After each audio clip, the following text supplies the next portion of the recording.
Kauna-unahan sa Pilipinas. NBC Manila Broadcasting Company.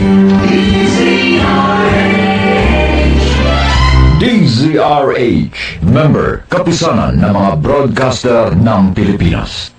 Oktubre 6, 1953, unang sumahimpapawid dito sa DZRH.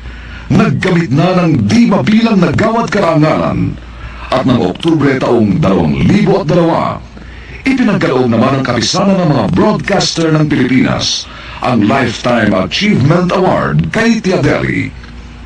At ngayon, nasa ika-51 taon na ng pagsasahimpapawid, buong karangalan at pagmamalaking inihahandog ng Manila Broadcasting Company ang kasaysayan sa mga liham kay Tia Deli.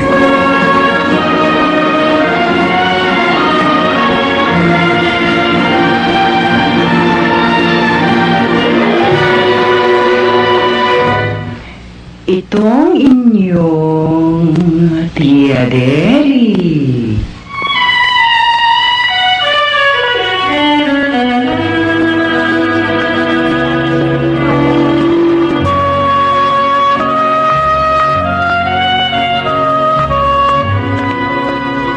Kumusta, mga ginigiliw kong tagapakinig?